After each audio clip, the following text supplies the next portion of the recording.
Hello and welcome to A Critical Dragon, where I talk about narrative in film, television, and in books. And today's video is going to be looking at Gardens of the Moon, but character and theme. The last video I did kind of like this was about structure and theme, and this time I'm looking at character and theme. Because one of the big things I think that is relevant about Gardens of the Moon is that theme plays such a central role to the narrative that we sometimes overlook the fact that there are all these different sorts of narratives. You can have a character-centric narrative, you can have a plot-centric narrative, you can have a theme-centric narrative. And if we apply the same criteria about judging it to each one of these different things, we're missing the point that they are different narratives. Because we talk about, oh, that's a good character and that's a bad character. Take Charles Dickens. Charles Dickens had all of these characters in this great literature, but so many of them are caricatures. They're not good, well-realized, psychologically real people. And the reason for that is characters aren't people. Characters are artificial narrative constructs that are there to serve the narrative purpose. Now, one of the prevailing modes of the 20th century is psychological realism, and we like that in characters. But when a narrative is plot focused, i.e. the sequence of narrative events, it's driving towards a denouement at the end, if that is the central conceit of what the narrative is doing, then character should serve the plot, because the plot is the central plank of the narrative. Everything should always serve the narrative. Ergo, the character should serve plot. If theme is the central plank and everything should serve the narrative central plank is theme, ergo, character should serve theme. And if we apply the same criteria as what is a good character, what is a bad character, in isolation, we forget that these are completely different narratives, that they are doing different things. And if you apply, this is how we talk about character, you are forgetting that it's being used in a different way. So what I wanted to talk about, particularly in relation to Gardens of the Moon, is that there were two major themes that I kind of explored in the previous video. And the first is about this external view, and how when you get into the internal, you suddenly see that the external cohesive view is actually mistaken. It is a misrepresentation of reality, and that internally it is far more complicated. This destabilizing of perception of reality, which is a hallmark of postmodernist writing. And I think that is amply and really well supported by a lot of what happens with the characters here. And the other thing that I wanted to look at was the big theme about power dynamics. So let's talk about external perception versus internal perception. So this is a massive theme in this, and one of the first ones that we see that directly addresses that very overtly is when Anomander Rake is introduced into the narrative, where the narrative perspective is with the Malazans. We look up at Moonspawn and we say, or we are told about Anomander Rake coming out to look down on the Malazan army. He is the Dark Lord of Moonspawn. He is the Chaos Main. These are pejorative descriptions. He is being described essentially as the Dark Lord trademark of fantasy. He is Sauron. He is this evil character, the Dark Lord of Moonspawn, like everything. He's dressed basically all in black. He's standing there, looking fabulous out over this army, and he's going to face down against them. And the narrative perspective is with the Malazans. So the Malazans are looking up at him. They view him as an enemy. They give him these titles, these names that make him other, that make him a monster, that demonize him. And what do we see in the narrative? What do we see developed with the perception of Anomander Rake? Because we do get one tiny snippet at the end when he's a dragon hunting, but we don't get a lot of Anomander Rake's perspective. But we see in his conversations with Baruch, we see in his conversations with Krupp, that Anomander is not evil. He is not Dark Lord. What he is a person. Yes, very, very powerful. Yes, exceptionally powerful. But he's not evil. This was something mapped onto him from an external position. And when we get more detail, when we understand the situation more, when we get more context, when we get his side of the conversation, we realize that view absolutely wrong. It shatters the illusion of him as Dark Lord and reveals him to be a far more complex character. So he has gone from being represented and promoted and framed as a trope and a cliche to actually being much more complex. We see the same sort of thing happen with Chalice. Chalice is viewed entirely from Crocus's perspective, and Crocus is an idiot. He is a teenage boy, and he breaks into this girl's room. He steals all of her stuff, then sees her lying there, and he suddenly has this fairy tale that he creates about this beautiful princess.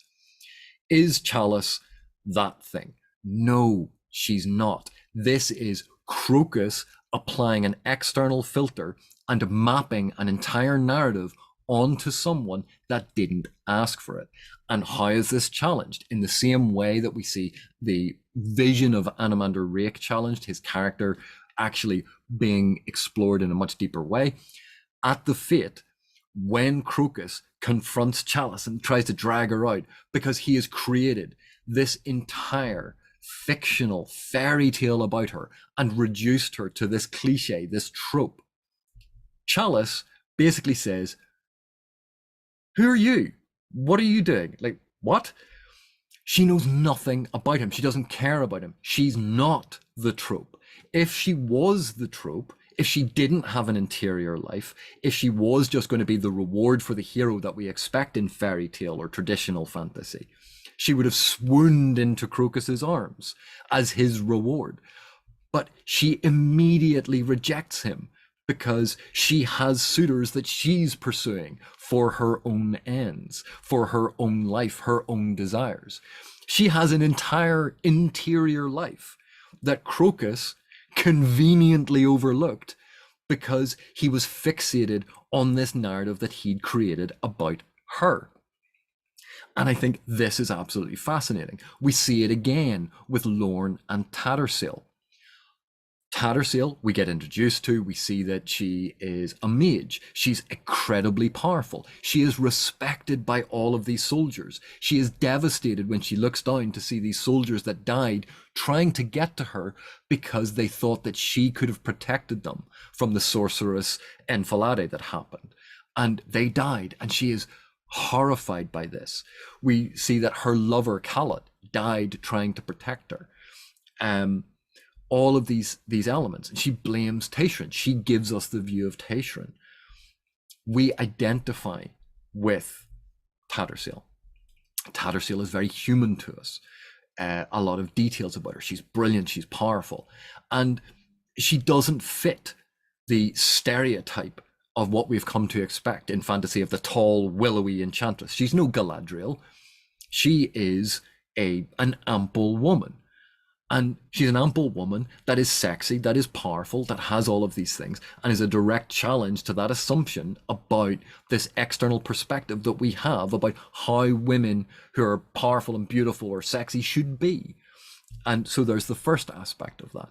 But then when we get Lorne's perspective of her, when we see how Lorne treats her and views her, that's suddenly something very different because it casts Tattersail in a very different light.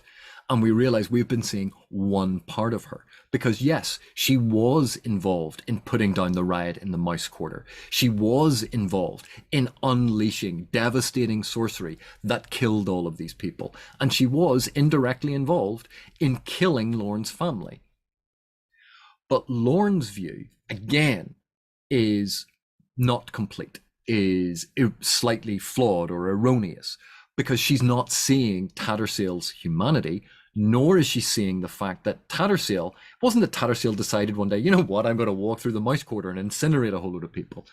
No, she was ordered to do that as part of the army, in exactly the same way that Lorne is ordered to do something by the Empress. And so we have these points of comparison, these points of contrast, that each time there is an external view of something, that when we get more detail about it, when we look at it from the interior, when we look at it from a different perspective, that each time we suddenly realize that these simplistic, reductive views are missing the point.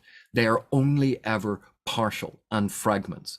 And actually, in a postmodern text that is destabilizing what is truth, that is destabilizing what is real, that is showing us that a lot of this reality is dependent on how you view it, that all of these characters, all of them, are written with the intention that you're shown one thing and you're meant to consider what you're not being shown, because you're meant to think about the position from which we are viewing them.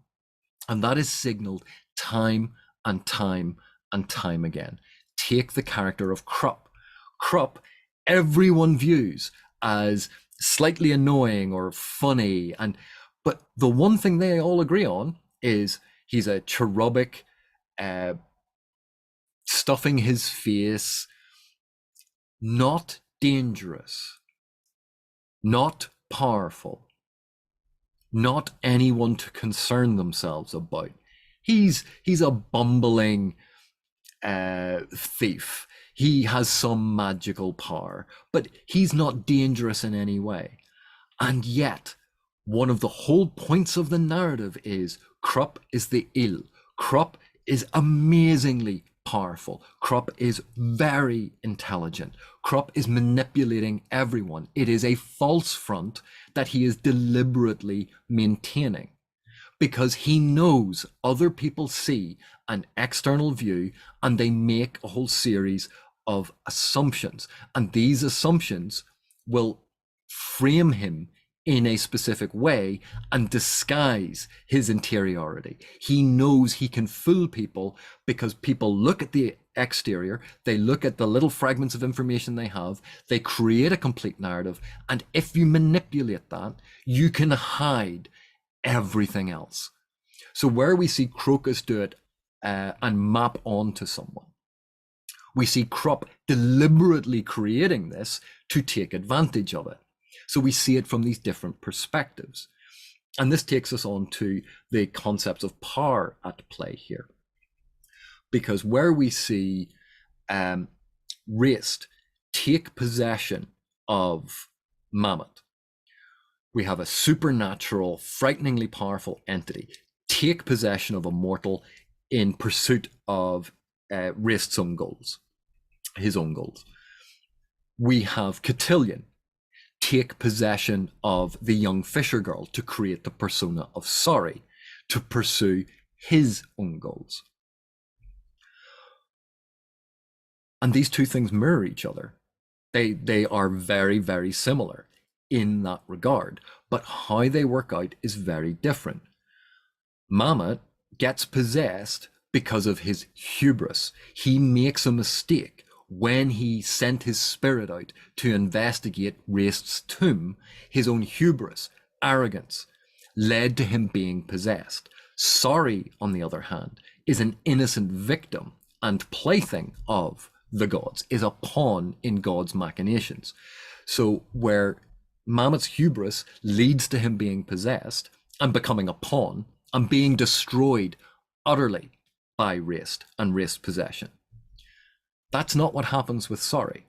The unnamed fisher girl gets possessed first of all by Riga, then by Cotillion, and Riga uses her abilities to protect the young fisher girl's identity. And then at the end, when Cotillion withdraws and Sorry is kind of healed, because of Riga's protection, elements of the fisher girl are left behind. She has not been destroyed, and she decides her own fate now. She becomes Apsalar, and now she has a lot of Cotillion's memories, Cotillion's abilities, as well as her own memories and her own abilities. And she presumably has something left over of Riga as well. And so we see two different ways that the abuse of these powerful supernatural figures, of these mortals, depending on circumstance, has resulted in different things. But where Sorry was an innocent victim And the narrative actually, in some ways, rewards that or protects her or gives her a happier ending than Mamet, who was hubristic and arrogant and thought he could do something and is destroyed because of that. We see that there are two different endings to this.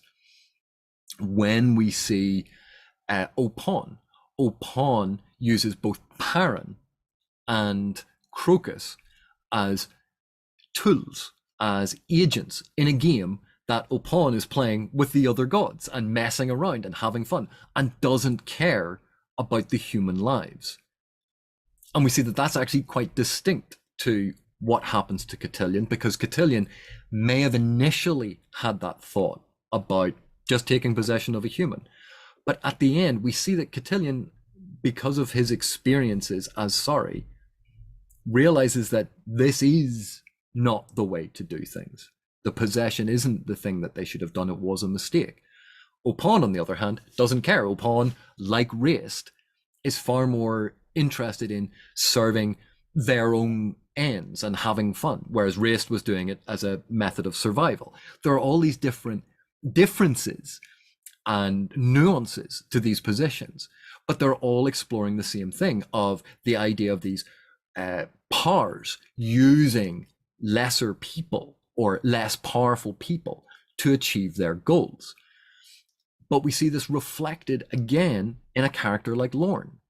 Lorne, as the arm of the Empress, as the articulation of the Empress's will, is doing what the Empire wants, what the Empress wants. This powerful entity is directing her goals. And when she has personal goals, the idea to punish Tattersail, she sides with the power that is removing her agency, because she feels that is her duty. Her duty overrides her personal, individual, human desires.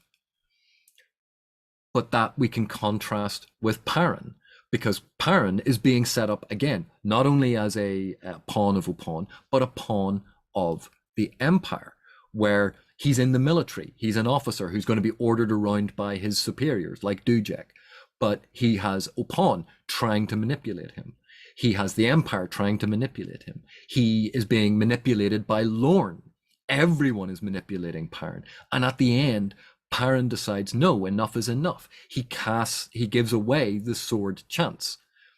He rejects Opon's interference. He withdraws from Lorne's interference and decides to go his own way and assert what he wants. And it's a personal decision. And so the narrative is exploring how different people react to these similar, not the same, but similar questions about authority, about power dynamics.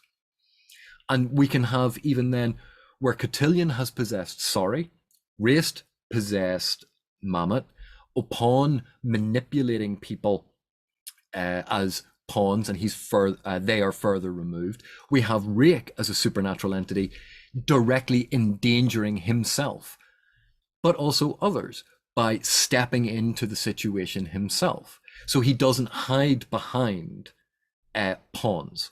He doesn't possess someone to protect himself. He endangers himself. So again, there are a lot of these different elements about what power means, what violence means, what personal agency means when you're working in a world, which, as John Donne had said, no man is an island unto himself. We can look at the external perspective of people, but that misses a lot of the internal pressures that they are under. We can look at grand power structures, but that misunderstands or doesn't look at the internal power structures and internal things that are going on that make it very, very complex. And so that's what I wanted to talk about in terms of theme and character, that these arcs, these characters, they're not just about people, because characters are not people. Characters are not real. Characters are serving a narrative function. And in this case, there's a lot of connections between how these different characters interact, what is going on between them, and how that actually plays into and supports the thematic core of this novel. So I hope you've enjoyed that, and I'll see you in the next one.